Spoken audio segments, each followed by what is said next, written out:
everybody, today I'm going to be showing you how to make a really cute owl cake using buttercream icing. My name is Lori and you're watching The Icing Artist. So to make this cake, I'm going to start off with an 8-inch round vanilla cake. I'm going to divide that in two and then fill the middle using chocolate buttercream icing. I'm also going to put a layer of buttercream icing right on top of that and then stick my next cake on, which is a 8-inch round half sphere cake. Because I didn't want my owl to be too short, I just cut down the sides a little bit just to get more of the shape I was going for. But if you guys don't want to carve it down at all, you can leave it as is. I then applied the icing to the cake and gave it a good crumb coat using my offset spatula. To smooth out the crumb coat to make sure there's no kind of lumpy bumpies on this cake, I used a piece of paper towel, just rubbing that onto the cake and then peeling off until it was perfectly smoosh.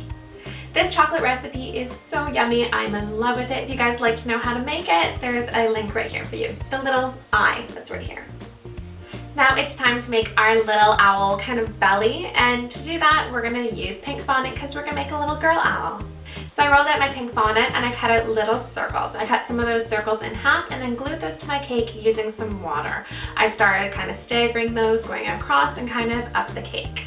And thank you so much to all 70,000 of you guys who have subscribed to my channel. I really appreciate it. And if you guys aren't subscribed, I would love for you guys to hit that little subscribe button underneath me because I put out new videos every single week. It's time for our owl's feathers. Using a number 809 piping tip, I just kind of pipe little icing blobs kind of going around the cake.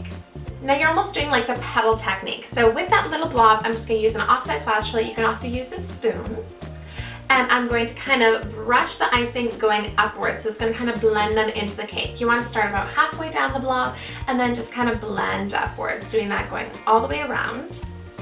And then you can start your next layer and you're going to still pipe on all those blobs again and then just start blending up and keep doing that going all the way up, and it's going to fade into the top.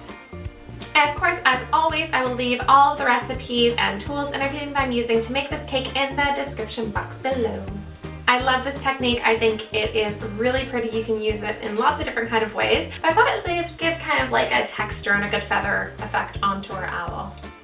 Now that our cake is ready to go and is all buttercreamed up, well, buttercream feathered up, we're ready to add on all the details. To make our owl's eyes, I rolled out some white fondant and then placed some saran wrap over top of that and then cut out 2 large circles. I use saran wrap so kind of round over those edges. Saran wrap kind of like cups in all the fondant. It's really cool effect. And then I also rolled out some black fondant, cut out 2 smaller circles and layered those up using some water, just gluing those together. And then added 2 little specks of white.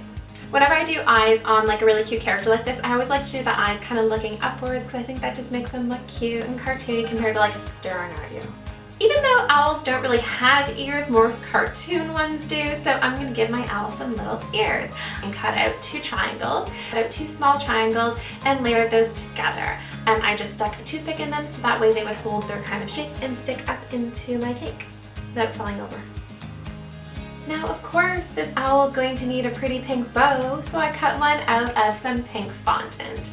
And then I just glued the hair over the 2 edges using some water and then pinched them. Place that right in front of her ear. For the beak, I made almost like a cone shape out of yellow fondant and stuck a toothpick in that and stuck that right underneath her eyes. And of course the last little touch is some little balls for her little feet. I love this little girl owl. I think she came out completely adorable, super cute. But if you guys want to make a little boy owl, you guys can definitely do that by just using some light blue fondant for the belly, add a little top hat or a little bow tie, whatever you want, have fun with it. Thank you guys so much for watching. I really appreciate it. I hope you guys really enjoyed everything that we did today. And if you guys are curious to see any other animal cakes, you guys can click one of them over here. There's more animal cakes. And if you guys haven't subscribed, you can click my awkwardly floating head that's over in this corner over here. Anyways, I hope you guys have a wonderful week and I will see you guys again next time. Bye.